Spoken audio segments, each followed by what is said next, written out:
Pagi itu kota berdenyut bukan hanya oleh lalu lintas biasa tetapi oleh langkah-langkah yang penuh tujuan, suara sepatu boot relawan dan seruan dari pengeras suara menggantikan ritme harian. Di bundaran, trotoar, dan pelataran gedung-gedung pemerintahan, orang-orang berkumpul dengan poster yang sama-sama dicetak dan tulisan tangan, tuntutan yang sederhana tapi tegas, segera sahkan RUU perampasan aset koruptor. Wajah-wajah yang datang berbeda-beda umur, profesi, dan latar belakang sosial, namun matanya membawa satu pesan yang sama, lelah terhadap impunitas. Aroma kopi dari pedagang kaki lima bercampur dengan kertas poster dan keringat, ini bukan unjuk rasa yang spontan usungan, melainkan paduan rencana, kecemasan, dan harapan yang telah lama dipupuk di tengah masyarakat. Di antara massa, ada ibu-ibu yang membawa foto rumah sakit umum yang kosong karena anggaran terpangkas, guru yang menyelipkan catatan kecil tentang upah yang tak pernah naik, dan buruh yang membawa slip upah, semua itu jadi bukti sehari-hari bahwa korupsi bukanlah berita abstrak melainkan lubang nyata di kantong hidup mereka. Mahasiswa, aktivis lingkungan, dan korban penyelewengan dana proyek daerah ikut berdiri berdampingan, mereka saling berbagi cerita tentang layanan publik yang putus, anak-anak yang kehilangan fasilitas sekolah, atau lampu jalan yang mati padahal anggaran pernah dicantumkan di APBD. Di sela-sela itu, ada juga pensiunan pegawai negeri yang dengan getir menceritakan betapa tabungan hari tuanya tersapu akibat kebijakan yang tidak adil, seolah-olah setiap kasus korupsi adalah luka kecil yang menumpuk menjadi sakit nasional. Ruang publik digital turut berubah menjadi medan pertempuran retorika, tagar-tagar menanjak, video singkat yang merekam momen kecaman viral, dan akun-akun orang biasa bercampur dengan portal berita. Media tradisional menaruh kamera di pagar istana, sementara kanal YouTube independen memproduksi liputan langsung dari jalanan, memperlihatkan banjir poster dan nyanyian protes. Narasi yang semula tersebar di warung kopi kini berpindah ke timelin jutaan pengguna, cerita seorang petani yang kehilangan akses ke dana subsidi karena korupsi di tingkat kabupaten tiba-tiba menjadi titik empati nasional. Di banyak rumah, keluarga-keluarga menonton liputan yang sama, lalu berbicara serius tentang apa arti keadilan untuk masa depan anak mereka. Diskusi yang dulu terjadi di lingkup kecil kini merembes ke meja makan seluruh negeri.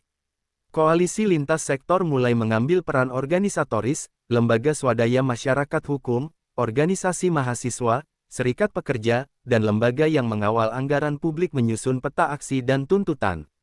Mereka menyusun draft yang menuntut bukan hanya pengesahan RUU, tetapi juga mekanisme implementasi yang jelas, aturan teknis bagaimana aset hasil korupsi diinventarisir, mekanisme pemulihan aset, hingga jaminan perlindungan saksi. Para advokat pro bono menyiapkan kajian hukum sederhana supaya tuntutan rakyat punya landasan konstitusional yang kuat. Akademisi menulis opini untuk menjelaskan bagaimana undang-undang ini bisa menutup celah-celah hukum yang selama ini dimanfaatkan. Strategi komunikasi dibuat sedemikian rupa agar pesan tetap jelas, ini bukan soal balas dendam, melainkan upaya memperbaiki tata kelola negara agar fungsi pelayanan publik kembali efektif. Di balik pemandangan publik, ada suara skeptis yang tak kalah keras, elit yang khawatir tentang preseden hukum, birokrat yang takut perubahan prosedur, dan politisi yang melihat risiko bagi jaringan patronase. Namun kekhawatiran itu seringkali kalah volume oleh kegelisahan di lapisan akar rumput. Ketika sebuah keluarga tak bisa membayar obat, argumen teknis terasa jauh dari kenyataan. Kepercayaan publik terhadap institusi-institusi yang seharusnya menjadi penopang negara semakin tergerus. Survei-survei independen yang beredar di media sosial menunjukkan tingkat kepuasan publik yang merosot, dan itu menjadi amunisi retorika bagi para penggerak aksi. Tekanan moral dari jalanan berubah menjadi tekanan politik yang nyata, setiap suara di DPR menjadi sorotan, setiap pernyataan pejabat dikalibrasi ulang terhadap suara publik yang makin tidak sabar. Ekonomi sehari-hari terus menjadi latar yang tak bisa diabaikan, usaha mikro yang mundur karena izin yang tak kunjung jelas, proyek infrastruktur yang molor karena pengelolaan dana yang kacau, dan investasi lokal yang menimbang ulang kepercayaannya. Mereka yang pernah menjadi saksi praktik tidak bersih dalam pelelangan proyek ini berdiri di pinggir demonstrasi, menunjukkan dokumen dan bukti-bukti kecil yang mereka simpan sebagai bentuk protes. Kisah-kisah individual inilah yang mengubah tuntutan menjadi sesuatu yang sangat personal, bukan sekadar kata abstrak, keadilan, tetapi kebutuhan konkret agar fasilitas dasar dapat bekerja lagi, agar pajak yang dibayar rakyat kembali untuk rakyat. Nuansa protes juga tidak homogen, di beberapa kota, aksi berlangsung damai dengan orasi berfokus pada solusi hukum dan administrasi, di tempat lain, ketegangan muncul ketika barikade polisi meningkatkan pengamanan karena takut ada provokasi. Meski demikian, mayoritas pengunjuk rasa berusaha menjaga tata tertib, mereka sadar bahwa menangkap simpati publik adalah kunci agar tuntutan tidak mudah diabaikan. Lagu-lagu protes yang diciptakan komunitas lokal, puisi-puisi yang dibacakan mahasiswa, dan drama-drama kecil yang dimainkan di trotoar menjadi alat budaya untuk mempertahankan momentum. Simbol-simbol sederhana, seperti pita putih, kartu dengan pesan, atau kain panjang bertuliskan, "Kembalikan aset rakyat," muncul di banyak tempat, menyatukan ragam kelompok menjadi satu narasi visual yang kuat. Gelombang ini bukanlah ledakan sesaat tetapi akumulasi kekecewaan yang menuntut kanal politik yang kredibel untuk menampungnya. Di ruang-ruang diskusi malam, tokoh-tokoh masyarakat bertanya-tanya tentang arah selanjutnya, apakah tekanan massa akan mendorong perubahan hukum yang berarti, ataukah hanya memaksa kompromi yang dangkal? Ketegangan antara harapan dan realitas inilah yang memberi pertama ini warnanya, sebuah pembukaan dramatis pada konflik yang lebih luas. Rakyat menatap elit politik bukan lagi sebagai figur abstrak, melainkan sebagai aktor yang harus memberi jawaban nyata, dan jawaban itu, bila terlambat atau tak memuaskan, bisa mengubah peta politik negeri untuk waktu yang panjang. Di ruang rapat yang hening di sebuah gedung partai, suasana terasa tegang. Megawati Soekarnoputri duduk di kursinya dengan ekspresi serius, sementara Puan Maharani mendampingi dengan catatan-catatan di hadapannya. Pembahasan utama adalah RUU perampasan aset koruptor yang sudah lama menjadi sorotan publik. Dalam forum tertutup itu, beberapa kader senior mencoba mengingatkan tentang tekanan rakyat yang semakin besar, tetapi Megawati dengan nada tegas menolak dorongan agar RUU tersebut segera disahkan. Ia menyebut masih banyak pasal yang belum jelas, mekanisme pelaksanaannya berpotensi multitafsir, dan dikhawatirkan bisa dipakai sebagai alat politik untuk menyerang pihak tertentu. Alasan itu terdengar masuk akal di permukaan, namun tidak semua orang yakin bahwa itu adalah motivasi sebenarnya. Puan Maharani kemudian menambahkan pandangan yang senada dengan ibunya. Ia berargumen bahwa RUU ini bisa menimbulkan ketidakstabilan jika diberlakukan terburu-buru. Menurutnya, tanpa pengawasan yang tepat, penyitaan aset bisa melanggar hak asasi atau bahkan merugikan pihak yang sebenarnya tidak bersalah. Kita jangan sampai membuat undang-undang yang berpotensi blunder hanya karena tekanan opini publik, ucapnya.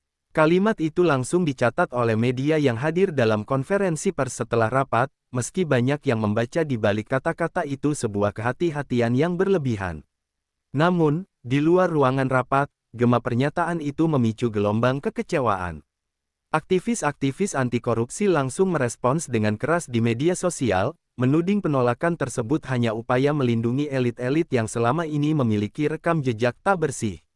Mereka menyoroti bagaimana alasan, prosedural, dan teknis sering digunakan untuk menunda reformasi hukum yang sebenarnya mendesak. Bagi rakyat kecil, penjelasan rumit itu terdengar seperti dalih kosong yang berjarak dari penderitaan sehari-hari akibat korupsi. Di kalangan politisi lain, penolakan Megawati dan Puan dianggap sebagai sinyal kuat bahwa ada kepentingan besar yang sedang dipertaruhkan. Beberapa anggota dewan yang awalnya ragu kini merasa ditekan untuk ikut mengikuti garis partai. Di balik layar, muncul spekulasi bahwa ada kekhawatiran akan terbukanya kembali kasus-kasus lama yang bisa menyeret nama-nama besar jika undang-undang ini diberlakukan. Wacana tersebut menyebar cepat, terutama di kalangan jurnalis investigasi yang sudah lama menyimpan data tentang skandal lama yang belum tersentuh hukum. Media arus utama pun memanfaatkan momen ini. Judul-judul berita bertebaran, Megawati tolak perampasan aset, publik kecewa, Puan Maharani, RUU bisa timbulkan blunder. Tayangan televisi menampilkan potongan video konferensi pers dengan narasi yang membuat masyarakat semakin geram. Netizen menanggapi dengan meme, satir, bahkan petisi online yang menuntut agar para pemimpin tidak lagi menghalangi lahirnya undang-undang ini. Kesan yang muncul di mata publik, para elit lebih sibuk menjaga kepentingan mereka sendiri ketimbang menjawab keresahan rakyat. Dalam lingkaran partai, suara-suara sumbang mulai muncul. Beberapa kader muda merasa canggung dengan sikap pimpinan yang justru berseberangan dengan aspirasi rakyat. Mereka khawatir, penolakan terbuka terhadap RUU perampasan aset akan menjadi bumerang politik, apalagi menjelang tahun politik yang semakin dekat. Loyalitas diuji, apakah mereka harus tetap mengikuti garis partai, atau berani menyuarakan keresahan publik yang sebenarnya juga mereka rasakan. Dilema ini menambah retakan kecil di tubuh partai, meski di permukaan mereka tetap terlihat solid. Sementara itu, kelompok oposisi memanfaatkan momen ini untuk menyerang.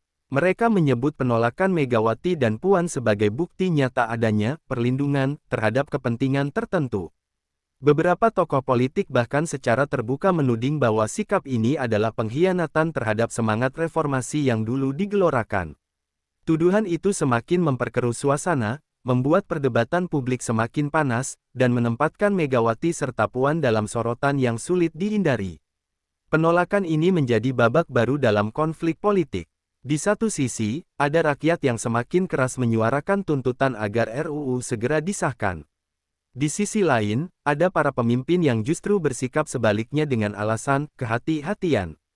Ketegangan ini membuat jurang antara rakyat dan elit semakin lebar. Seakan-akan, yang satu berbicara tentang penderitaan nyata, sementara yang lain hanya sibuk merangkai kata-kata indah untuk menunda keputusan. Suasana politik menjadi semakin mendidih, membuka jalan bagi tokoh lain untuk masuk dan memanfaatkan keadaan. Di tengah hiruk-pikuk penolakan Megawati dan Puan, sosok Prabowo Subianto muncul ke hadapan publik dengan gaya khasnya, tegas, lugas, dan penuh energi. Ia berdiri di podium dalam sebuah forum besar yang disiarkan langsung oleh berbagai media nasional.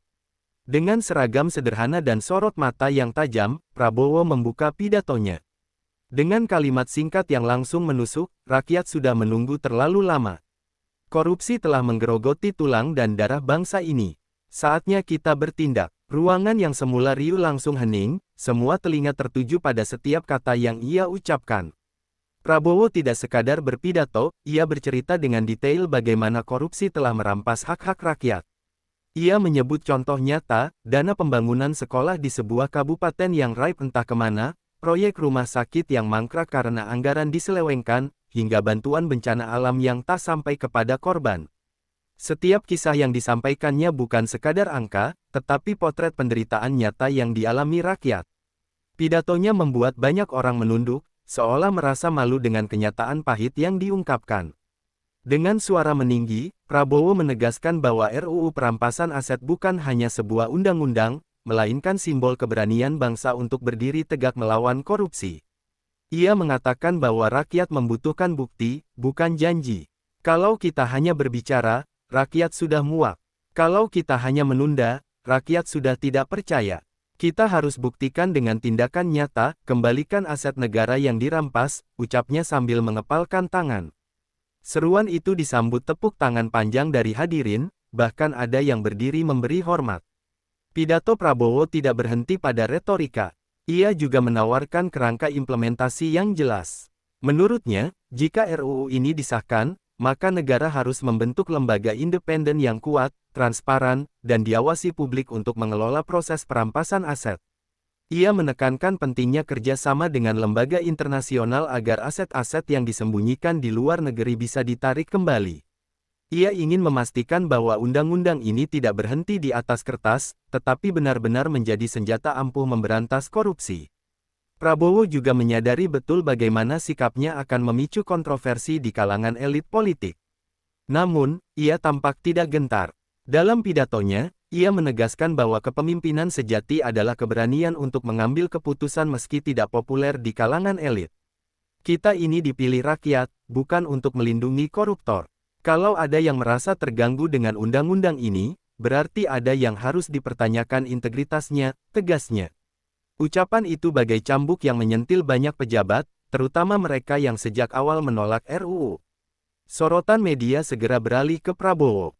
Potongan video pidatonya viral di berbagai platform, diunggah berulang kali dengan judul-judul provokatif, Prabowo tantang elit penolak RUU, Prabowo, beranikah kita lawan korupsi? Ribuan komentar dari rakyat mengalir, sebagian besar memuji keberanian Prabowo yang berbicara blak-blakan di tengah kebisuan banyak pemimpin lain. Tagar sahkan RUU perampasan aset mendadak trending nomor 1, dan nama Prabowo kembali menjadi simbol harapan di tengah keputusasaan publik. Namun, di sisi lain, kemunculan Prabowo juga membuat suasana politik semakin panas. Para politisi yang merasa tersindir mulai menyusun narasi balasan. Ada yang menuduh Prabowo sedang mencari panggung politik, ada pula yang menyebut sikapnya penuh retorika tanpa realisasi. Tapi narasi itu sulit menyaingi arus dukungan rakyat yang semakin membesar. Di jalan-jalan, poster bergambar Prabowo dengan kutipan pidatonya mulai bermunculan, dibuat secara sukarela oleh simpatisan. Ia seolah menjelma menjadi suara rakyat yang selama ini terpinggirkan. Kemunculan Prabowo dengan suara lantang itu menjadi titik balik dalam perdebatan RUU perampasan aset. Ia berhasil menggeser narasi dari sekadar pro dan kontra teknis, menjadi pertarungan moral, apakah para pemimpin negeri ini benar-benar berani melawan korupsi, atau justru memilih bersembunyi di balik alasan prosedural. Babak baru telah dimulai, dan rakyat kini menunggu siapa yang berani berdiri di barisan depan bersama mereka. Kemunculan Prabowo dengan suara lantang segera menjadi titik api yang memecah narasi politik nasional. Media arus utama hingga media alternatif berlomba-lomba membingkai pidato tersebut dengan angle masing-masing. Sebagian besar media independen dan portal berita rakyat mengangkatnya sebagai simbol keberanian, menyoroti sisi moral dan kepemimpinan yang ditunjukkan Prabowo. Namun, media yang dekat dengan lingkaran kekuasaan justru menekankan sisi populis dari pernyataannya, bahkan menuduh Prabowo tengah mencari simpati menjelang tahun politik. Pertarungan narasi ini membuat publik semakin terbelah, bukan hanya soal isi RUU, melainkan juga soal siapa tokoh yang pantas dipercaya. Di dalam parlemen, situasi kian tegang. Fraksi yang mendukung percepatan RUU merasa mendapat angin segar dari pidato Prabowo. Mereka mulai lebih vokal dalam sidang-sidang, membawa nama rakyat sebagai tameng moral. Sebaliknya, kubu yang menolak, termasuk barisan Megawati dan Puan, mencoba bertahan dengan narasi kehati-hatian dan perlindungan hak asasi. Debat semakin tajam, kadang melewati batas formalitas, hingga saling sindir terbuka di depan kamera. Apa yang dulu hanya beredar di ruang rapat tertutup kini menjadi tontonan publik. Benturan narasi juga berlangsung sengit di media sosial. Tagar dukungan terhadap Prabowo beradu dengan tagar kontra yang digerakkan oleh simpatisan partai penguasa. Video perbandingan pidato Megawati Puan versus pidato Prabowo ramai diunggah, dengan mayoritas warganet menilai keberanian Prabowo lebih mewakili aspirasi rakyat. Diskursus digital ini memperlihatkan bagaimana pertempuran opini sudah melampaui ruang fisik, berubah menjadi perang wacana tanpa batas ruang dan waktu. Lembaga survei pun ikut masuk ke arena. Beberapa survei cepat menunjukkan lonjakan kepercayaan publik terhadap Prabowo setelah pidatonya, sementara tingkat kepuasan terhadap partai penguasa menurun drastis. Angka-angka ini segera diperdebatkan. Ada yang menyebut survei itu tidak netral, ada pula yang menganggapnya sebagai refleksi nyata dari perubahan opini publik. Meski demikian, tren menunjukkan bahwa benturan narasi tidak lagi bisa dikendalikan sepenuhnya oleh para elit, rakyat kini aktif menentukan siapa yang akan mereka percayai. Di sisi akar rumput, benturan narasi diterjemahkan dalam aksi nyata. Kelompok pro-Prabowo semakin bersemangat menggelar demonstrasi, membawa spanduk berisi kutipan pidatonya. Mereka menegaskan bahwa perjuangan ini bukan sekadar soal individu, tetapi soal masa depan bangsa. Sementara kelompok pro-penolakan berusaha menjelaskan kepada konstituen bahwa RUU berpotensi disalahgunakan. Namun, penjelasan itu sering tidak mampu menandingi emosi rakyat yang terlanjur marah melihat banyaknya aset negara dirampas tanpa konsekuensi. Benturan juga merambah ke dunia akademisi dan pakar hukum. Ada yang mendukung argumen Megawati Puan tentang potensi pelanggaran HAM jika RUU diterapkan tanpa detail jelas, tetapi lebih banyak pakar yang menilai risiko itu bisa diatasi dengan mekanisme pengawasan ketat. Seminar-seminar di kampus, diskusi televisi, hingga tulisan opini di media cetak memperlihatkan bagaimana isu ini telah berkembang menjadi perdebatan intelektual yang serius. Dengan kata lain, RUU ini telah menjadi cermin besar, siapa yang benar-benar berpihak pada rakyat, siapa yang sekadar bermain kata. Prabowo sendiri tidak berhenti setelah pidatonya. Ia terus mengulang narasi keberanian dalam berbagai kesempatan, rapat partai, wawancara televisi, hingga pertemuan dengan masyarakat. Setiap kali ia berbicara, pesan yang sama selalu ditekankan, RUU ini adalah ujian moral bagi bangsa. Sementara itu, Megawati dan Puan semakin terpojok, karena diam mereka di mata publik mulai diartikan sebagai bentuk ketidakmauan menghadapi tekanan. Narasi mereka, meski disampaikan dengan alasan konstitusional, semakin sulit bersaing dengan retorika moral yang digaungkan Prabowo. Benturan narasi ini menciptakan garis demarkasi yang jelas di politik nasional. Bukan lagi soal partai versus partai, melainkan tentang keberanian versus kehati-hatian, rakyat versus elit, harapan versus ketakutan. Perseteruan itu menciptakan atmosfer politik yang tegang, seakan-akan bangsa sedang menanti sebuah keputusan besar yang akan menentukan arah masa depan. Dalam kondisi inilah, suhu politik mencapai titik didih, memaksa semua pihak untuk segera menentukan sikap, apakah mereka akan berdiri di sisi rakyat atau melawan arus besar yang sudah tidak bisa dibendung. Pidato Prabowo yang sebelumnya menggema ternyata bukan puncak dari sikapnya. Dalam sebuah forum resmi di Senayan yang disiarkan secara langsung, ia kembali berdiri di hadapan para anggota dewan dan pejabat tinggi negara. Dengan suara bergetar namun tegas, ia melontarkan pertanyaan yang membuat ruangan mendadak sunyi, apakah kalian para pemimpin bangsa ini menolak RUU perampasan aset karena ingin korupsi tetap hidup? Apakah kalian ingin rakyat menilai bahwa pemimpin negeri ini berpihak pada pencuri uang negara? Kalimat itu tidak hanya menusuk, tapi juga seperti ledakan yang mengguncang fondasi politik. Kamera televisi menangkap wajah-wajah pejabat yang duduk gelisah, sebagian menunduk, sebagian lainnya saling pandang dengan ekspresi kaku. Ucapan itu menjadi headline di hampir semua media. Judul-judul besar menghiasi halaman depan koran, Prabowo, apakah kalian ingin korupsi? Sindiran keras guncang Senayan. Potongan video pidatonya viral di media sosial, ditonton jutaan orang hanya dalam hitungan jam. Di warung kopi, kampus, dan terminal, masyarakat memperbincangkannya dengan nada bangga sekaligus lega. Akhirnya ada satu tokoh yang berani mengatakan hal yang selama ini hanya menjadi bisikan rakyat. Narasi Prabowo langsung dipersepsikan sebagai keberanian untuk menantang status quo. Para pejabat yang merasa tersindir mulai menunjukkan reaksi beragam. Ada yang mencoba meredam dengan pernyataan diplomatis bahwa tuduhan itu tidak adil, ada pula yang marah dan menyebut Prabowo sedang membangun pencitraan murahan. Namun, semakin keras mereka membela diri, semakin kuat pula anggapan rakyat bahwa ucapan Prabowo benar adanya. Netizen membanjiri akun-akun pejabat dengan komentar pedas, kalau kalian tidak merasa korup, kenapa tersinggung? Atau, rakyat butuh bukti, bukan alasan. Di ruang-ruang rapat tertutup, kegelisahan semakin terasa. Beberapa pejabat yang memiliki jejak keterlibatan dengan kasus korupsi lama mulai khawatir bahwa isu ini bisa menyeret nama mereka ke permukaan. Mereka mendesak pimpinan partai untuk segera mengatur strategi komunikasi agar citra tidak semakin rusak. Namun, sulit menutupi keresahan karena rakyat sudah terlanjur percaya pada narasi bahwa penolakan terhadap RUU sama dengan perlindungan terhadap korupsi. Sementara itu, kelompok masyarakat sipil memanfaatkan momentum ini untuk memperkuat tekanan. Organisasi anti korupsi membuat pernyataan terbuka yang menyebut pidato Prabowo sebagai representasi suara rakyat. Mereka menuntut agar pejabat yang menolak RUU segera membuka daftar alasan tertulis, lengkap dengan data, agar publik bisa menilai apakah benar alasan itu logis atau hanya kamuflase untuk melindungi kepentingan tertentu. Transparansi menjadi tuntutan baru, menambah tekanan pada pejabat yang sejak awal memilih bungkam. Di panggung politik, Prabowo semakin mendapat ruang manuver. Ia hadir di berbagai kota, menghadiri pertemuan dengan masyarakat, dan selalu mengulang narasi yang sama. Jika kita tidak berani menyita aset koruptor, berarti kita membiarkan bangsa ini dirampok. Setiap kali ucapannya diputar di layar raksasa saat kampanye, sorak-sorai rakyat menggema, menandakan bahwa isu ini telah menjadi simbol perlawanan bersama. Prabowo berhasil mengubah sebuah RUU yang awalnya teknis menjadi pertarungan moral dan identitas nasional.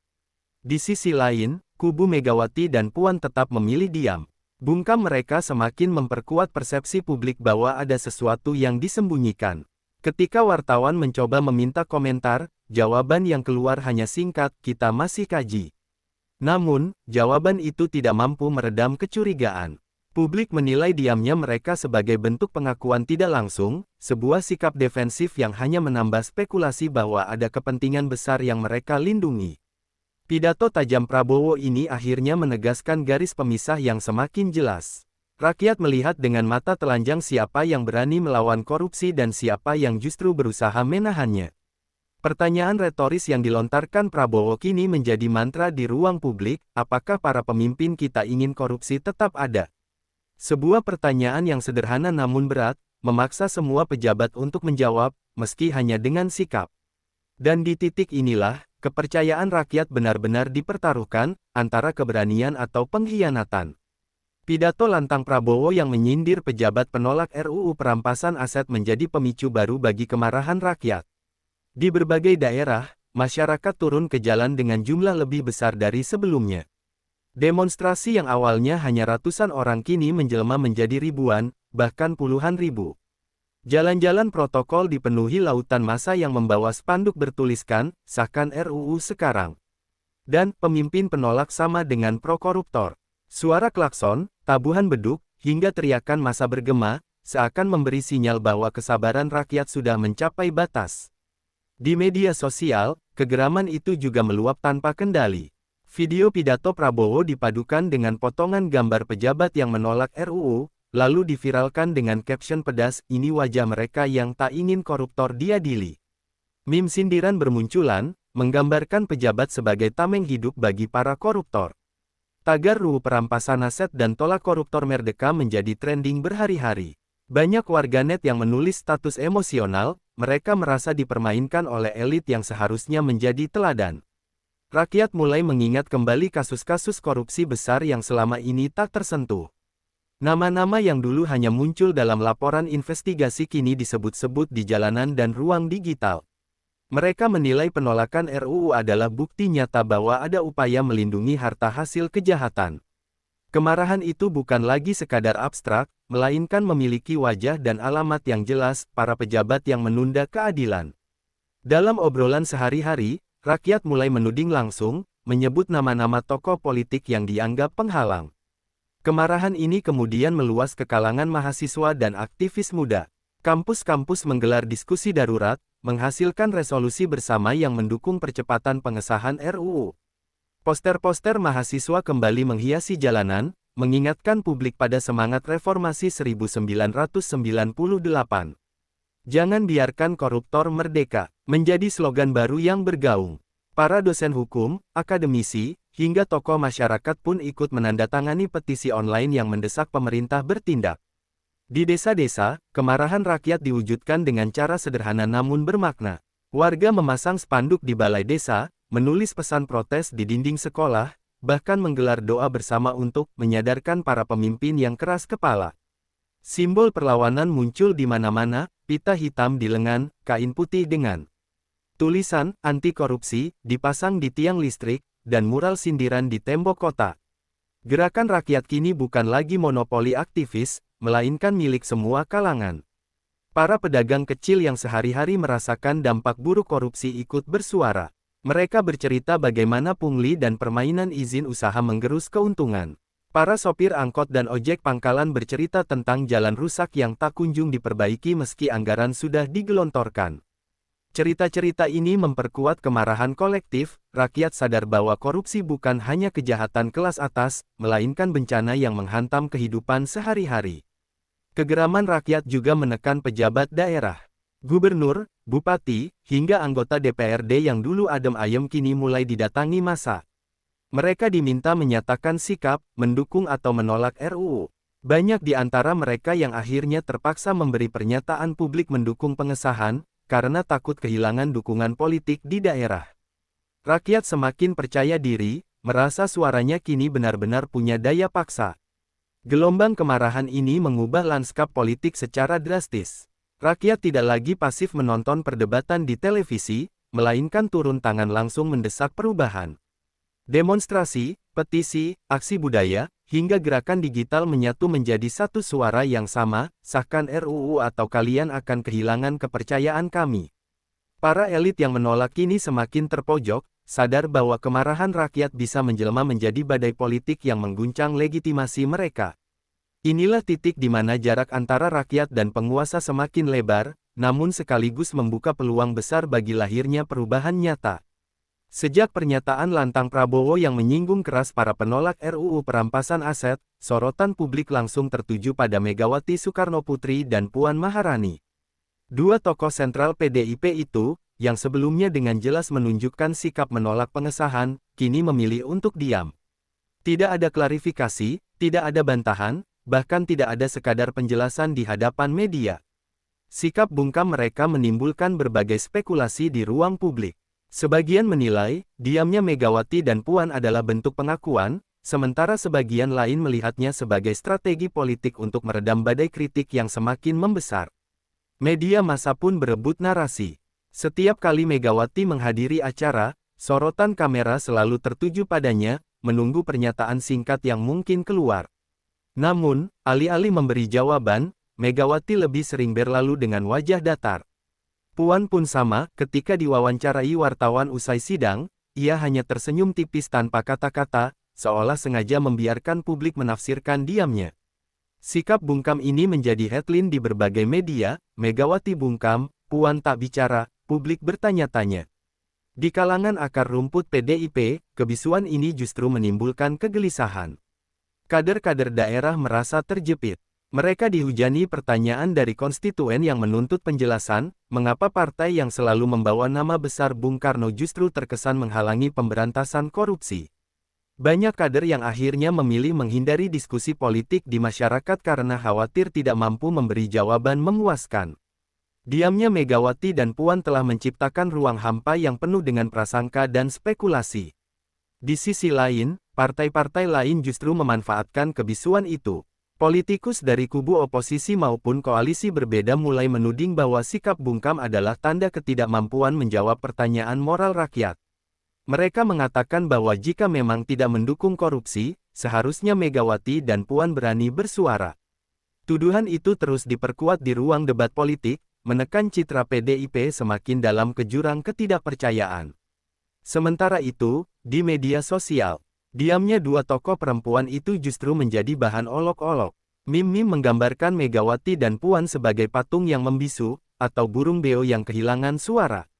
Warganet semakin lantang menuntut agar mereka berbicara, setidaknya untuk menjelaskan alasan penolakan sebelumnya. Namun, seiring waktu, kekecewaan publik berubah menjadi kemarahan. Narasi, bungkam berarti setuju melindungi koruptor, semakin kuat mengakar di benak masyarakat. Bungkamnya Megawati dan Puan juga berdampak pada relasi politik internal. Beberapa tokoh senior PDIP mulai gelisah, karena diamnya pimpinan pusat membuat partai diserang dari segala arah. Diskusi internal menjadi panas, ada yang menyarankan agar Puan segera mengeluarkan pernyataan tegas untuk menyelamatkan citra, tetapi ada pula yang khawatir jika bicara justru akan semakin memperkeruh keadaan. Perpecahan halus mulai terasa di tubuh partai, meski tidak diungkapkan secara terbuka. Para pejabat lain yang sebelumnya ikut menolak pun ikut ketar-ketir. Mereka melihat bungkamnya Megawati dan Puan bukan sebagai perisai, melainkan beban. Tanpa dukungan suara tegas dari dua figur besar itu, para pejabat ini merasa ditinggalkan sendirian menghadapi amukan publik. Sebagian mulai melobi kubu Prabowo untuk mencari perlindungan politik, sebagian lain mulai bersiap mengubah haluan, agar tidak terseret arus kemarahan rakyat yang semakin besar. Kebisuan Megawati dan Puan justru memperkuat narasi Prabowo. Rakyat menilai bahwa keberanian berbicara adalah tanda keberpihakan pada mereka, sementara diam adalah tanda keberpihakan pada koruptor. Situasi ini menjadikan PDIP terpojok di panggung politik, dan membuat rakyat semakin percaya bahwa desakan pengesahan RUU bukan hanya sekadar kebutuhan hukum, melainkan juga ujian moral bagi para pemimpin. Diam yang dimaksudkan untuk menenangkan badai, justru menjadi bahan bakar bagi kobaran api perlawanan rakyat.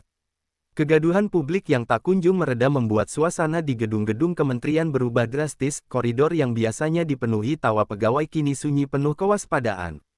Telepon-telepon berdengung sampai larut malam, pesan berantai berisi kabar simpang siur, dan rapat-rapat darurat dipanggil satu per satu. Para pejabat yang sejak awal menolak RUU perampasan aset merasakan tekanan yang nyata, bukan hanya dari media dan demonstran, tetapi juga dari rekan-rekan politik yang kini mulai memperhitungkan nasib elektoral mereka. Ketika rakyat menuntut transparansi dan pertanggungjawaban, para pemegang kekuasaan merasakan bahaya personal, bukan sekadar risiko politik, melainkan kemungkinan konsekuensi hukum dan ekonomi yang bisa mengguncang kehidupan keluarga serta jaringan bisnis mereka. Di ruang-ruang tertutup Hotel Bintang 5, sejumlah pejabat dan kroni bisnis berkumpul untuk membahas langkah mitigasi. Suasana tegang, dengan pembicaraan yang diselingi bisik-bisik dan catatan-catatan hukum. Tidak sedikit dari mereka yang meminta bantuan dari konsultan hukum, konsultan komunikasi krisis, dan penasihat keuangan yang sudah lama menangani klien-klien berprofil tinggi. Tujuan pertemuan itu bukan lagi soal debat terbuka di media, melainkan penghitungan risiko, siapa yang harus bicara, siapa yang harus diam, siapa yang harus menarik dukungan publik demi menyelamatkan posisi masing-masing. Ada nuansa panik ketika mereka menyadari bahwa gelombang opini publik kali ini sulit dikompresi kembali ke ruang-ruang tertutup. Secara hukum, tim penasihat segera menyusun argumen-argumen teknis untuk menghambat laju RUU, kajian konstitusional, catatan tentang prosedur legislatif yang belum lengkap, peringatan soal jaminan hak milik dan proses peradilan yang harus dipenuhi. Paparan-paparan ini disusun agar bisa dipakai sebagai alasan menunda pengesahan atau mengusulkan amandemen substansial. Di kalangan pejabat, narasi perlindungan hak asasi, dan kehati-hatian terhadap efek samping, diangkat bukan hanya sebagai pedoman kebijakan, tetapi juga sebagai tameng legitimasi publik. Meski demikian, semakin cermat mereka merajut argumen teknis, semakin kuat pula tuduhan publik bahwa itu hanyalah taktik penundaan. Di sisi ekonomi, tekanan membuat beberapa jaringan bisnis yang terkait dengan pejabat mulai mengamankan aset non-publik mereka, bukan melalui petunjuk rinci, melainkan dengan langkah-langkah korporasi biasa seperti audit internal, restrukturisasi perusahaan, dan pemeriksaan dokumen kepemilikan. Percakapan tentang potensi audit forensik, aliran kas, dan rekam jejak kontrak menjadi topik utama di meja makan para pengusaha yang selama ini dekat dengan kekuasaan. Rasa takut bukan hanya soal kehilangan aset, takut kehilangan reputasi yang berimbas pada hubungan dengan mitra usaha, perbankan, bahkan peluang investasi di masa depan. Ketika ekonomi dan hukum bertabrakan, pejabat mulai merasakan bagaimana tiap keputusan politik ini menempel pada nasib ekonomi mereka. Strategi komunikasi publik pun dirancang cepat, spin doctor, artikel opini yang disusun oleh penulis bayaran, dan kampanye media yang menekankan risiko ekonomi jika undang-undang dipaksakan secara tergesa-gesa. Narasi tentang iklim investasi, kepastian hukum, dan perlindungan hak warga dijadikan alat untuk menggeser perhatian dari isu moral menjadi isu teknis yang tampak lebih wajar di mata kelas menengah dan dunia usaha. Tim PR menyiapkan jawaban standar ketika ditanya wartawan, fokus pada proses, pada kehati-hatian, pada upaya memperbaiki pasal yang dinilai rawan multitafsir. Namun di balik layar, semakin banyak pejabat yang tidak lagi nyaman tampil di depan publik, mereka takut kata-kata yang salah justru menambah amunisi bagi tuntutan rakyat. Politik intrapartisan ikut bergolak. Beberapa politisi yang selama ini menjadi ujung tombak penolakan merasa kecemasan memaksa mereka melakukan manuver, menghubungi kubu Prabowo untuk mencari jalan tengah, menawarkan kompromi yang menyelamatkan muka, atau bahkan bersiap merevisi posisi publik agar tidak kehilangan basis suara di daerah. Di saat yang sama, ada pula yang memilih bertahan, mengandalkan solidaritas faksi dan jaringan patronase untuk menutup celah. Pergerakan-pergerakan kecil ini, meski tampak teknis, menandakan bahwa keseimbangan kekuasaan bisa berubah cepat, satu pergeseran dukungan saja cukup membuat penggembosan terhadap upaya pengesahan berbalik arah. Ketegangan personal semakin nyata, meja kerja dipenuhi surat peringatan hukum, keluarga pejabat mendapat perhatian khusus, dan beberapa orang takut dampak psikologis yang lebih jauh. Cerita-cerita tentang anggota keluarga yang menerima ancaman pesan, atau usaha yang mendapat inspeksi fiskal tiba-tiba, mulai beredar, entah fakta atau rumor, menambah suasana paranoid. Di antara pejabat ada yang menangis sebelum rapat, ada pula yang berusaha terlihat tegar di depan stafnya. Rasa takut ini tak hanya tentang kehilangan materi, lebih dalam lagi adalah takut kehilangan martabat dan status yang telah dibangun puluhan tahun. Kegentingan ini akhirnya menghasilkan retakan kecil yang terlihat di panggung politik, kebocoran dokumen, pernyataan yang bocor ke media, hingga senator atau anggota dewan yang tiba-tiba mengajukan mosi untuk menunda pembahasan. Beberapa pejabat memilih keluar dari barisan penolakan dan menyampaikan pernyataan mendukung kajian lebih lanjut yang transparan, sebuah langkah yang sama-sama menyelamatkan muka sekaligus menguji kesetiaan faksi. Namun retakan itu juga membuka peluang bagi aktor lain, baik dari dalam maupun luar lingkaran kekuasaan, untuk mengambil keuntungan politik. Di titik inilah ketakutan pejabat berubah menjadi dinamika baru, apakah mereka akan berhasil menahan gelombang atau justru semakin terdesak hingga kehilangan kendali. Keputusan yang mereka ambil selanjutnya tidak hanya akan menentukan nasib RUU, tetapi juga masa depan reputasi dan kekuasaan mereka sendiri. Setelah melihat rakyat semakin marah dan para pejabat ketar-ketir menghadapi badai opini publik, Prabowo Subianto tidak tinggal diam. Ia memahami bahwa momentum ini terlalu berharga untuk dilewatkan. Dengan perhitungan matang, ia menggelar serangkaian pertemuan resmi maupun informal, baik di lingkaran kabinet, partai koalisi, maupun dengan tokoh-tokoh masyarakat sipil. Tujuannya jelas, memastikan bahwa desakan rakyat terhadap RUU perampasan aset diarahkan menjadi sebuah kekuatan politik yang konkret, sehingga tidak hanya berhenti di jalanan atau dunia maya. Pidato-pidato Prabowo semakin tajam. Dalam satu kesempatan, ia menegaskan bahwa rakyat sudah muak dengan permainan para elit, dan menyindir bahwa pejabat yang masih menolak pengesahan RUU berarti terang-terangan menantang kehendak rakyat. Pernyataan ini mengguncang, bukan hanya karena kerasnya kalimat, melainkan juga karena disampaikan dengan nada emosional yang membuat publik merasakan ketulusan. Televisi nasional, portal berita, hingga media sosial segera menyebarkan kutipan tersebut. Dampaknya, dukungan rakyat semakin solid di belakang Prabowo, sementara pejabat penolak semakin terisolasi. Tidak berhenti di situ, Prabowo mulai menggerakkan instrumen politik formal. Fraksi-fraksi di DPR yang berafiliasi dengan partainya diperintahkan untuk mendorong percepatan agenda pembahasan RUU. Para anggota legislatif itu diminta tampil di depan publik, memberi pernyataan, dan menghadirkan narasi bahwa ini bukan hanya kebutuhan hukum, tetapi kebutuhan moral bangsa. Sidang-sidang DPR yang tadinya berjalan biasa saja, kini dipenuhi dengan orasi lantang para anggota fraksi pro-Prabowo, membuat atmosfer politik semakin panas. Di balik layar, strategi lobi juga berjalan. Prabowo mengutus orang-orang kepercayaannya untuk menemui fraksi-fraksi yang masih ragu atau menolak. Bujukan, janji politik, hingga ancaman halus dimainkan secara bersamaan. Beberapa anggota dewan yang sebelumnya keras menolak mulai melunak, takut kehilangan posisi dalam peta politik ke depan. Ada pula yang, meski enggan, memilih abstain agar tidak terseret arus kemarahan rakyat. Perlahan, kekuatan penolak mulai terkikis, meski mereka masih berusaha mempertahankan gengsi di hadapan publik. Prabowo juga memahami bahwa narasi politik harus diperkuat dengan dukungan moral. Ia mengundang akademisi, pakar hukum, hingga tokoh agama untuk memberikan dukungan terbuka. Forum-forum diskusi, seminar, dan pernyataan resmi digelar secara beruntun.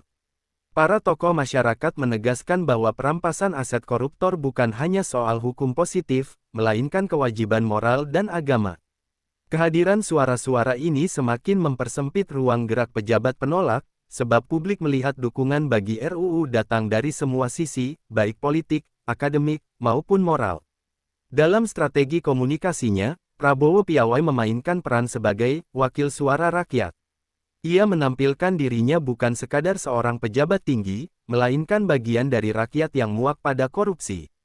Setiap gestur tubuh, nada suara, hingga pilihan kata diatur sedemikian rupa untuk membangun citra ini. Bahkan, ia beberapa kali tampil dengan gaya sederhana, tanpa protokol mewah, untuk mempertegas kedekatan dengan rakyat. Citra ini membuat rakyat semakin percaya bahwa Prabowo benar-benar serius memperjuangkan pengesahan RUU. Tekanan politik semakin memuncak ketika Prabowo menyatakan dengan tegas bahwa pemerintah dan DPR harus segera mengambil sikap. Ia mengingatkan bahwa kepercayaan rakyat adalah modal utama bagi keberlangsungan pemerintahan. Jangan main-main dengan suara rakyat, katanya di depan media. Kalimat itu menjadi headline besar, seolah menjadi ultimatum yang tidak bisa diabaikan. Banyak pengamat menilai, inilah titik balik di mana posisi tawar para penolak RUU melemah secara drastis. Dengan strategi kombinasi antara tekanan moral, mobilisasi rakyat, lobi politik, dan komunikasi publik yang efektif, Prabowo berhasil menggeser keseimbangan. Pejabat penolak yang sebelumnya merasa percaya diri kini semakin gamang. Rakyat melihat ada figur yang benar-benar berani mengambil risiko demi kepentingan bangsa. Sementara itu, para pengamat politik mencatat bahwa langkah-langkah Prabowo ini bukan sekadar perjuangan hukum, melainkan juga bagian dari strategi besar memperkuat legitimasi dan citra kepemimpinannya di mata publik. Ruang sidang di Senayan pada hari itu terasa seperti medan pertempuran, lampu sorot televisi memantulkan wajah-wajah tegang, kursi-kursi dipenuhi delegasi, dan tribun umum retak oleh gelombang seruan dari luar ruangan. Pintu-pintu masuk dijaga ketat, namun ribuan massa masih menumpuk di halaman gedung, membawa poster, nyanyian, dan doa, sebuah paduan yang menekan agar suara rakyat didengar di dalam. Di dalam, suasana formalitas berbaur dengan kecemasan, meja-meja tertata rapi, dokumen-dokumen lengkap dengan catatan hukum berserakan, dan di udara berputar bisik-bisik lobi politik yang selama ini mengendap di balik layar. Ini bukan sekadar voting, ini ujian legitimasi, ujian moral, dan ujian daya tahan institusi sekaligus. Sidang pembacaan akhir dimulai dengan orasi panjang dari pihak pendukung yang menggulung tiap argumen teknis menjadi narasi moral, kronologi kerugian publik, kisah warga yang dirampas haknya, dan tuntutan agar negara tidak lagi memberi makam aman bagi aset hasil korupsi. Prabowo tampil dengan nada yang sebelumnya sudah menggugah publik, tegas, lugas, dan menuntut tindakan nyata. Di sisi lain, kursi-kursi yang mewakili kubu penolak tampak kosong. Megawati dan Puan memilih tidak hadir secara terbuka, memberi ruang yang justru diisi oleh perwakilan hukum yang menyampaikan kekhawatiran tentang potensi penyalahgunaan kekuasaan. Argumen-argumen teknis melaju, dari jaminan hak milik, proses peradilan, hingga garis besar mekanisme pemulihan aset, semua diperdebatkan dengan intensitas tinggi. Di sela-sela sidang resmi, negosiasi berlangsung bak transaksi senyap. Ruang-ruang kecil di koridor menjadi tempat kompromi, fraksi-fraksi yang ragu menawar koleksi amandemen agar mau menyetujui rancangannya, pendukung menuntut agar inti RUU tetap menyita aset hasil korupsi untuk dikembalikan ke negara, sementara pihak yang khawatir menekan jaminan prosedural dan batas-batas yang lebih ketat. Ada tawar-menawar yang menyentuh hal-hal sangat teknis, ambang bukti yang diperlukan untuk menerbitkan perintah penyitaan konservatif, masa tahanan administratif sebelum proses litigasi, mekanisme pengawasan publik terhadap lembaga pemulihan aset, hingga izin penelusuran aset di luar negeri dengan kerjasama lembaga internasional. Kesepakatan tercapai bukan karena satu pihak menang mutlak, melainkan karena masing-masing pihak menukar kekhawatiran demi sebuah kompromi yang rapuh namun memungkinkan RUU jalan. Bukan rahasia lagi bahwa beberapa pejabat yang semula menolak akhirnya bergeser posisi, bukan karena mereka berubah total, melainkan karena kombinasi tekanan publik, perhitungan politik elektoral, dan jaminan teknis yang diberikan dalam amandemen. Ada yang memilih abstain, ada pula yang mengubah suara di menit-menit akhir. Perubahan-perubahan kecil itu bagai domino, satu suara demi satu suara menutup celah penolakan dan membuka peluang pengesahan. Di luar gedung, koalisi pengawas masyarakat terus mengawasi dengan seksama. Mereka meminta agar setiap jejak kompromi dicatat dan dipublikasikan supaya tidak ada ruang untuk manipulasi pasca pengesahan. Saat penghitungan suara dimulai, detik-detik terasa panjang. Kamera menyorot wajah-wajah yang penuh konsentrasi, ruangan hampir tak bersuara kecuali bunyi alat absensi. Hasil akhirnya, sempit namun pasti, menunjukkan mayoritas tipis yang mendukung pengesahan RUU, dengan syarat sejumlah amandemen yang melembagakan prosedur pengamanan hak-hak tersangka dan mekanisme banding cepat. Sorak sebagian massa di luar gedung pecah menjadi kepulan euforia, sementara pihak-pihak yang merasa kehilangan posisi memendam marah dan merencanakan langkah politik lanjutan. Bukan kemenangan mutlak, melainkan kemenangan yang beraroma kompromi, dan bagi banyak aktor ini sudah cukup untuk mengatakan, undang-undang telah lahir. Reaksi publik bervariasi. Di jalanan, gelombang perayaan pecah, orang-orang menyalakan ponsel, menyanyi, dan menangis. Beberapa pemimpin komunitas mengumandangkan bahwa ini adalah awal dari era baru pemberantasan korupsi. Namun di dapur aktivisme, keraguan muncul. Aktivis menyoroti pasal-pasal amandemen yang dinilai melemahkan efektivitas penyitaan akut, seperti ambang bukti yang lebih tinggi atau mekanisme kompensasi bagi pihak yang asetnya salah disita. Mereka mengingatkan bahwa undang-undang hanya alat, tanpa pengawasan sipil yang ketat, sumber daya independen, dan keberanian penegak hukum, aturan itu bisa jadi sekadar kertas. Prabowo menutup malam itu dengan pidato kemenangan yang waspada. Ia menyebut pengesahan sebagai langkah penting, namun menekankan kewajiban untuk terus mengawasi implementasi agar janji tidak kandas jadi ritual politik. Dampak politiknya tidak lambat muncul. Partai pendukung Prabowo mendapat momentum legitimasi di mata publik, nama-nama pejabat yang menolak tergerus citranya dan mulai merasakan bocor-bocor politis, dukungan di daerah merosot, koalisi internal diuji. PDIP, yang dipandang banyak pihak sebagai poros penolakan karena diam dan posisi awal, mengalami guncangan elektoral dan pertanyaan moral yang panjang. Kader-kadernya terbelah antara pembelaan loyalitas dan tuntutan respon rakyat. Secara sistemik, lahirnya RUU membuka peluang bagi aparat penegak hukum untuk menuntut aset-aset besar, namun juga meningkatkan risiko politisasi proses jika tidak diiringi filter institusional yang kuat. Publik, yang semula merayakan, kini menuntut agenda kedua, audit independen, mekanisme pelaporan publik, dan tindakan nyata terhadap kasus-kasus lama sebagai indikator keberhasilan. Yang menutup babak pengesahan, bukanlah penutup cerita. Ada kemenangan yang dirayakan dan kompromi yang mengganjal, ada harapan yang tumbuh dan waspada yang tumbuh pula. Negara memasuki fase baru, fase implementasi, di mana janji harus diuji dengan tindakan, dan di mana rakyat, aktivis, media, serta lembaga hukum harus tetap waspada agar undang-undang ini tidak menjadi alat bagi agenda lain. Di antara semua tokoh, Prabowo yang mendapat sorak, Megawati dan Puan yang tetap menjadi bayang-bayang bungkam, para pejabat yang ketar-ketir, dan rakyat yang bersorak, terbentang peta politik baru yang berbahaya sekaligus penuh peluang. Akankah RUU ini menjadi alat nyata memulihkan aset rakyat dan menutup celah korupsi, ataukah ia akan tereduksi oleh kompromi-kompromi berikutnya? Jawaban itu akan bergantung pada bab-babak selanjutnya, bukan hanya di meja parlemen, tetapi di lapangan, pengadilan, dan hati rakyat yang tak pernah berhenti menuntut keadilan. Setelah palu sidang diketukkan dan RUU perampasan aset resmi disahkan menjadi undang-undang, suasana euforia yang sempat meluap di jalanan perlahan berubah menjadi ekspektasi.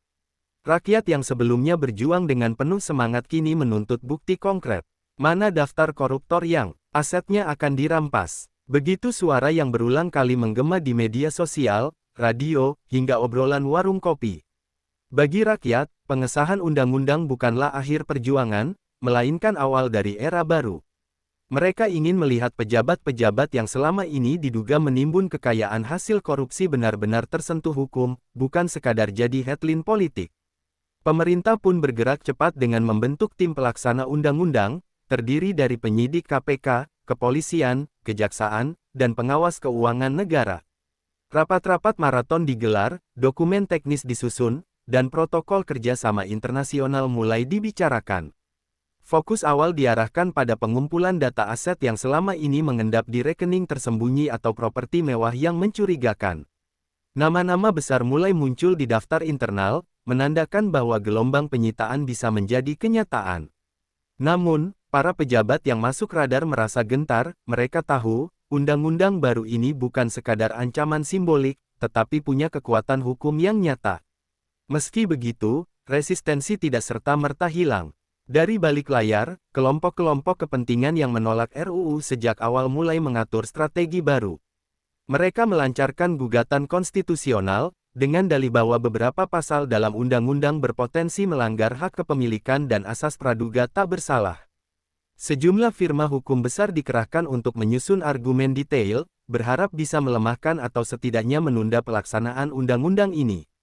Di mata publik, langkah ini tampak seperti akal-akalan untuk melindungi koruptor.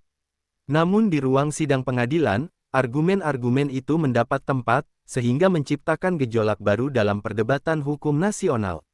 Sementara itu, media memainkan peran penting dalam mengawasi proses implementasi. Setiap langkah penyidik diberitakan secara detail, dari penyitaan rumah mewah hingga pembekuan rekening asing. Liputan investigasi independen pun muncul, mengungkap jejak-jejak aset yang mencurigakan. Tekanan publik semakin besar, rakyat tidak mau melihat kasus besar hanya berhenti di tingkat teknis. Mereka menuntut agar undang-undang ini segera digunakan untuk menyentuh nama-nama besar, terutama mereka yang sebelumnya terang-terangan menolak pengesahan. Narasi publik pun semakin keras, kalau benar undang-undang ini berpihak pada rakyat, buktikan dengan keberanian menindak elit, bukan hanya ikan kecil. Dalam tubuh birokrasi, muncul gesekan yang nyata. Ada aparat yang penuh semangat menjalankan amanat undang-undang, tetapi ada pula yang justru mengulur waktu, entah karena takut, karena loyalitas pada pejabat lama, atau karena khawatir ikut terseret. Beberapa lembaga merasa kewenangannya dipotong atau disalip oleh tim baru, sehingga terjadi tarik-menarik otoritas. Gesekan internal ini kadang memunculkan kebocoran informasi ke media, baik sengaja maupun tidak. Publik pun semakin waspada, jangan sampai undang-undang ini dimanipulasi sebagai senjata politik antar elit. Prabowo yang sebelumnya lantang mendesak pengesahan, kini berusaha menjaga citra konsistensi. Ia tampil di media dengan nada tegas, menekankan bahwa implementasi harus berjalan tanpa pandang bulu. Kalau undang-undang ini hanya jadi alat untuk menakuti, maka sia-sia perjuangan kita, ucapnya dalam salah satu konferensi pers. Pidato ini kembali menggetarkan publik, tetapi sekaligus menambah tekanan pada tim pelaksana. Mereka tahu, kegagalan di tahap implementasi akan berbalik menjadi bumerang politik yang berbahaya, bukan hanya bagi pemerintah, tetapi juga bagi legitimasi Prabowo sendiri. Di sisi lain, Megawati dan Puan tetap memilih diam, seolah menonton dari kejauhan. Namun, bungkamnya mereka justru semakin memicu spekulasi. Ada yang menilai keduanya tengah menunggu celah hukum. Untuk membalikkan keadaan, ada pula yang menganggap mereka sengaja menahan diri agar tidak terseret lebih dalam pusaran konflik. Diam itu kembali dibaca publik sebagai tanda ketidakmauan menghadapi kenyataan. Akibatnya, tekanan terhadap PDIP semakin berat, para kader di daerah kesulitan membela partai di hadapan rakyat yang menuntut kejelasan posisi. Gelombang awal implementasi undang-undang ini pun melahirkan situasi yang paradoksal. Di satu sisi, rakyat melihat secercah harapan, beberapa aset koruptor benar-benar berhasil disita, membuktikan bahwa hukum bisa menembus benteng kekuasaan. Namun di sisi lain, intrik politik, gugatan hukum, gesekan birokrasi, dan sikap bungkam sebagian elit membuat rakyat tetap cemas. Bagi mereka, kemenangan belum lengkap, pertempuran baru saja dimulai. Undang-undang ini kini hidup di persimpangan, apakah akan menjadi pedang tajam pemberantas korupsi, atau hanya menjadi perisai baru bagi segelintir elit yang pandai memainkan hukum. Tidak butuh waktu lama setelah undang-undang perampasan aset resmi dijalankan, para elit politik yang merasa terancam mulai melancarkan serangan balik. Di balik ruang-ruang rapat tertutup, sejumlah pejabat senior, pengusaha besar yang memiliki kedekatan dengan politikus, hingga advokat top negeri ini berkumpul. Mereka menyadari bahwa ancaman undang-undang ini bukan main-main, aset yang selama ini mereka simpan dengan rapi bisa lenyap dalam sekejap. Maka strategi pun disusun, dari penggiringan opini publik, tekanan politik kepada lembaga negara, hingga serangan hukum yang terencana dengan matang. Tujuannya jelas, melemahkan legitimasi undang-undang ini, atau setidaknya menunda pelaksanaannya. Di media massa, tanda-tanda perlawanan itu mulai terlihat. Artikel-artikel opini bermunculan, seolah-olah menyoal kelemahan pasal-pasal dalam undang-undang. Para pakar yang diduga dibayar tampil di televisi, menyuarakan kekhawatiran akan potensi kriminalisasi, atau penyalahgunaan wewenang. Narasi yang disebarkan adalah bahwa undang-undang ini bisa menjadi alat politik, bukan alat hukum. Publik dibuat bingung, apakah benar undang-undang ini berbahaya bagi demokrasi, ataukah ini hanya upaya elit untuk melindungi diri. Perang wacana di ruang publik pun tak terelakkan, dengan rakyat di satu sisi berteriak agar hukum ditegakkan, dan para elit di sisi lain berusaha memutarbalikkan persepsi. Di jalur hukum, langkah lebih agresif diambil. Sejumlah politisi senior dan pengusaha mengajukan uji materi ke Mahkamah Konstitusi. Mereka menyoal pasal-pasal tentang penyitaan tanpa menunggu putusan pengadilan, dengan alasan melanggar prinsip hak asasi manusia. Gugatan ini menjadi ujian besar, jika dikabulkan, undang-undang bisa tumpul sebelum benar-benar dijalankan. Namun jika ditolak, maka akan menjadi tamparan keras bagi para penentang. Sidang-sidang Mahkamah Konstitusi pun menjadi tontonan publik yang syarat intrik, karena semua orang tahu, yang dipertaruhkan bukan hanya pasal hukum, tetapi juga masa depan politik negeri. Sementara itu, di dalam parlemen, manuver politik semakin panas. Beberapa fraksi yang sebelumnya menolak mulai mengangkat isu perlunya revisi undang-undang. Mereka menyusun agenda rapat dadakan, menyebar isu bahwa implementasi undang-undang ini bisa merusak iklim investasi dan mengganggu stabilitas ekonomi. Namun rakyat melihat itu sebagai bentuk ketakutan elit yang mulai merasakan ancaman nyata. Gelombang protes pun kembali muncul di jalanan, kali ini lebih keras, menuntut agar parlemen tidak lagi mengutak-atik hukum yang sudah disahkan. Kami tidak butuh revisi, kami butuh eksekusi. Teriak massa dalam orasi mereka. Prabowo yang selama ini menjadi motor desakan pengesahan, kembali angkat bicara dengan nada keras. Dalam pidatonya, ia menyinggung elit yang mencoba mengulur waktu. Jangan sampai undang-undang ini dimandulkan hanya karena ada segelintir orang yang takut kekayaannya diperiksa. Kalau kalian tidak korupsi, kenapa kalian resah? Ucapan ini kembali menohok banyak pihak, membuat suasana politik semakin panas. Meski demikian, langkah Prabowo juga berisiko, ia semakin memosisikan dirinya sebagai musuh langsung kelompok elit yang menolak undang-undang. Dalam politik, keberanian semacam ini bisa berbuah dukungan rakyat, tetapi juga bisa memunculkan lawan yang lebih berbahaya. Di akar rumput, dukungan terhadap implementasi undang-undang semakin meluas. Gerakan mahasiswa, organisasi masyarakat sipil, hingga komunitas daring bahu-membahu mengawal setiap perkembangan. Mereka membuat petisi, menggelar diskusi publik, hingga meluncurkan situs pemantauan implementasi undang-undang. Gerakan ini menunjukkan bahwa rakyat tidak lagi mau dibodohi dengan retorika elit. Namun di balik semangat itu, ancaman juga nyata, intimidasi terhadap aktivis mulai muncul, dengan laporan adanya peretasan, teror telepon, bahkan ancaman fisik terhadap tokoh masyarakat yang paling vokal. Megawati dan Puan Maharani tetap bungkam, namun diam mereka justru semakin menambah kecurigaan publik. Banyak yang menduga bahwa sikap ini bukan sekadar strategi politik, melainkan bentuk proteksi diri dari potensi terseret gelombang penyitaan aset. Para kader PDIP pun terjepit, tidak tahu harus bersikap bagaimana ketika rakyat menuntut kejelasan.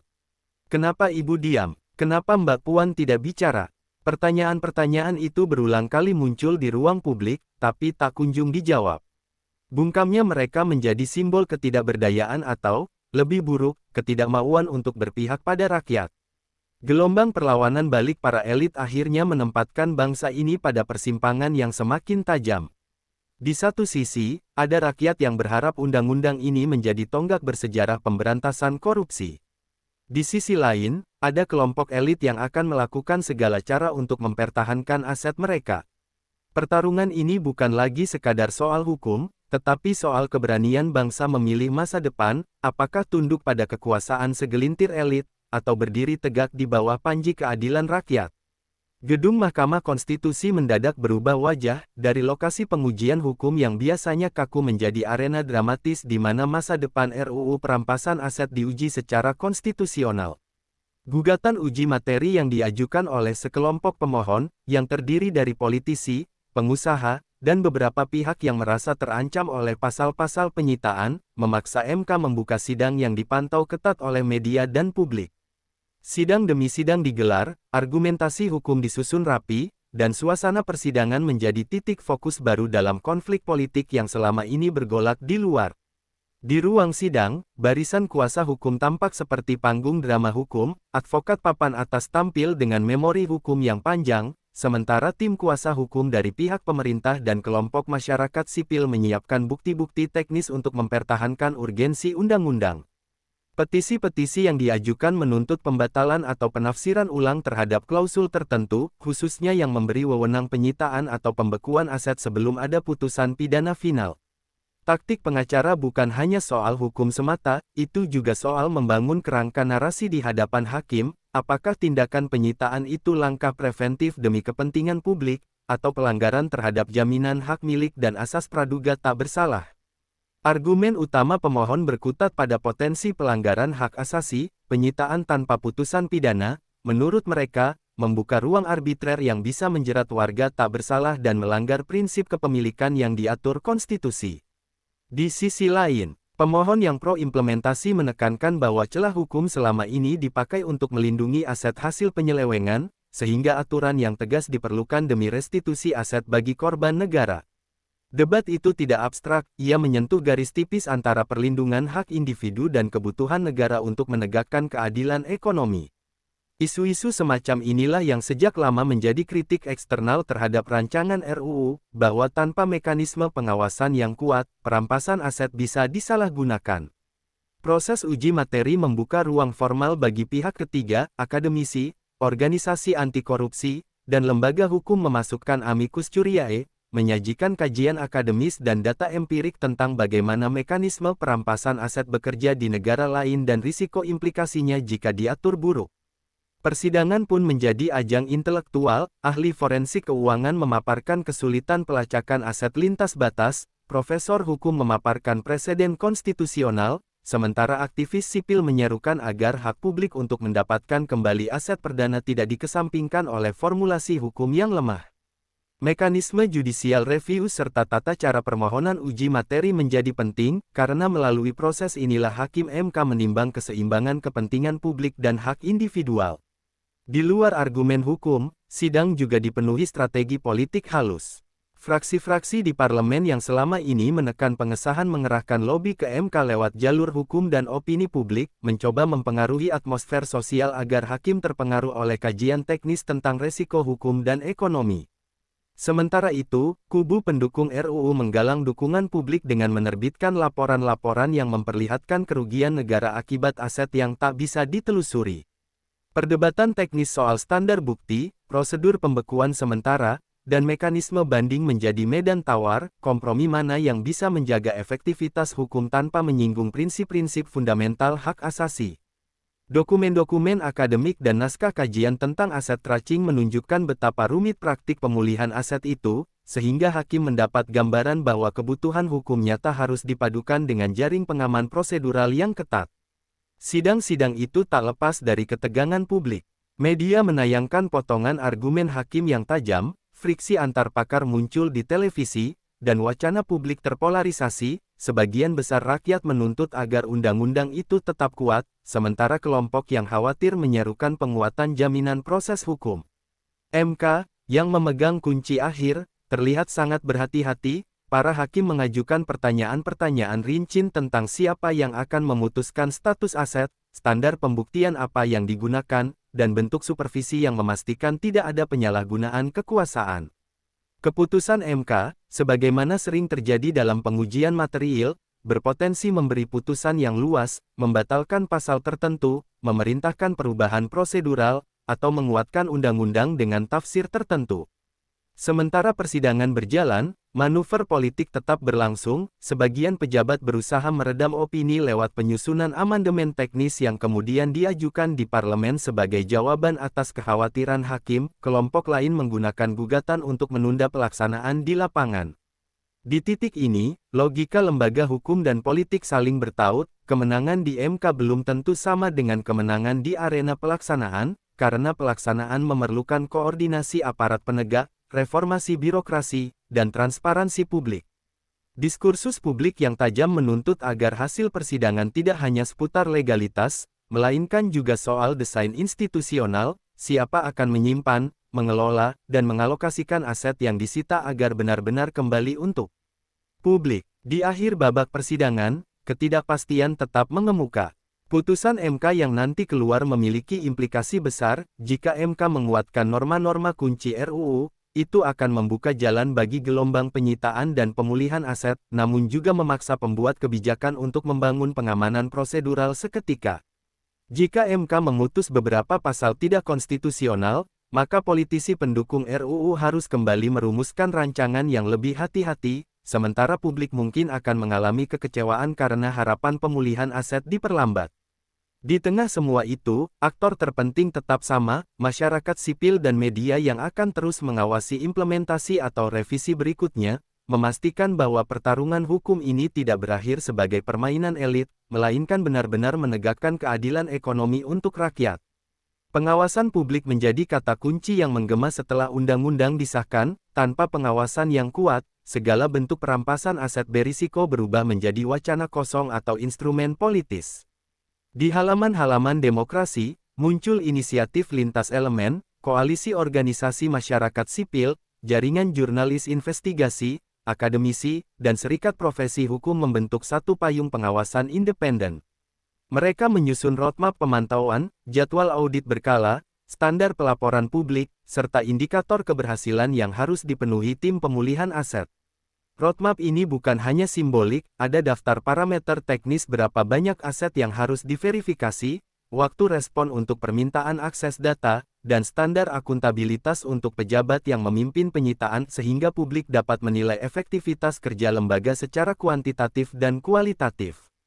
Untuk memastikan proses penelusuran aset berjalan transparan, dibangun pula portal publik terpadu, sebuah dashboard daring yang menampilkan rangkaian informasi, status penyelidikan, aset yang dibekukan, nilai estimasi aset, serta tata cara banding atau klaim pihak ketiga. Portal ini dilengkapi fitur pelaporan yang memungkinkan warga mengunggah dokumen atau tip anonim, dan dilengkapi catatan audit yang merekam setiap tindakan hukum dengan cap waktu dan identitas pejabat penanggung jawab. Keberadaan portal membuat tindakan pemulihan tidak bisa lagi disembunyikan di balik jargon hukum, setiap langkah harus tercatat dan dapat dipertanggungjawabkan ke publik. Bila ada langkah yang tidak logis atau penyelesaian yang berbelit, media dan LSM bisa segera memunculkan pertanyaan dan menuntut klarifikasi, sehingga risiko penyusutan hukum oleh aktor tertentu berkurang signifikan. Teknis penelusuran aset memerlukan kapasitas yang selama ini belum merata, tim forensik keuangan, auditor forensik, dan spesialis tracing lintas batas diposisikan sebagai tulang punggung operasional. Pelatihan intensif digelar, bekerja sama dengan pakar internasional dan lembaga donor untuk transfer metodologi aset tracing, pemetaan jaringan perusahaan cangkang, serta teknik penyitaan dan repatriasi. Unit forensik diberi akses ke data keuangan tertentu dengan pembatasan hukum yang jelas untuk mempercepat identifikasi aliran dana mencurigakan. Selain itu, dibentuk protokol kerjasama internasional, permintaan bantuan hukum timbal balik, saring data aset lintas negara, serta mekanisme pengamanan bukti elektronik agar proses repatriasi aset berjalan sah dan cepat. Tanpa investasi sumber daya manusia dan teknologi, undang-undang akan menjadi gagasan besar tanpa kemampuan eksekusi. Perlindungan saksi dan pelapor menjadi pilar kedua yang tidak boleh dilewatkan. Banyak kasus korupsi berhasil diungkap karena ada orang dalam yang berani bersuara, oleh karena itu legislasi pelindungan saksi diperkuat, termasuk mekanisme relokasi, perlindungan identitas, dan jaminan keamanan keluarga pelapor. Hotlines dan saluran pelaporan aman dibuat, termasuk opsi pelaporan terenkripsi dan saluran hukum pro bono bagi whistleblower. Selain itu, terdapat aturan insentif finansial yang terukur bagi pelapor yang informasinya sukses membawa ke pemulihan aset, tetapi mekanisme ini diatur ketat untuk menghindari klaim palsu atau eksploitasi. Perlindungan yang kredibel membuat sumber informasi tetap mengalir, yang pada akhirnya memperkaya bukti untuk proses penyitaan. Di ranah hukum, mekanisme pemulihan dilengkapi dengan langkah-langkah prosedural yang menjaga keseimbangan antara hak milik individu dan kepentingan publik. Standar pembuktian disusun secara rinci, kapan penyitaan sementara bisa dilakukan, berapa lama masa pembekuan tanpa putusan final, dan mekanisme banding cepat untuk pihak yang merasa dirugikan.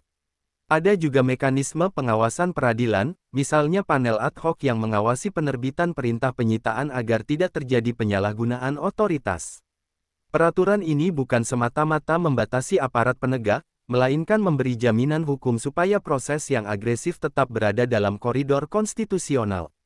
Transparansi prosedural ini juga membungkam sebagian argumen lawan yang selama ini menuduh potensi sewenang-wenang. Pengelolaan aset hasil penyitaan membutuhkan desain institusional yang jernih, aset yang dikembalikan tidak otomatis dihabiskan tanpa kontrol, melainkan dimasukkan ke gudang aset negara yang dikelola oleh lembaga khusus dengan akuntabilitas terukur.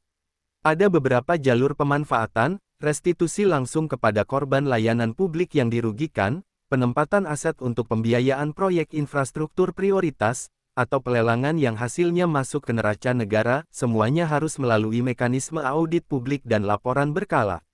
Dengan begitu, keberadaan aset yang berhasil direbut menjadi bukti material bahwa undang-undang tidak hanya represif tetapi juga restoratif, mengembalikan hak publik yang lama dirampas. Namun ancaman politik dan operasional tetap nyata, upaya intervensi, litigasi berulang, atau pengalihan kepemilikan aset ke pihak ketiga bisa menjadi taktik untuk melemahkan kerja pemulihan. Oleh karena itu dibutuhkan pengamanan politik, komitmen lintas partai, dukungan parlemen untuk anggaran jangka panjang, dan perlindungan hukum bagi aparat penegak yang bekerja jujur.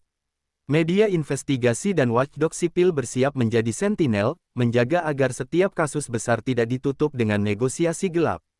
Evaluasi berkala oleh lembaga independen, termasuk audit kinerja dan audit keuangan, menjadi syarat agar mekanisme tidak digerogoti dari dalam.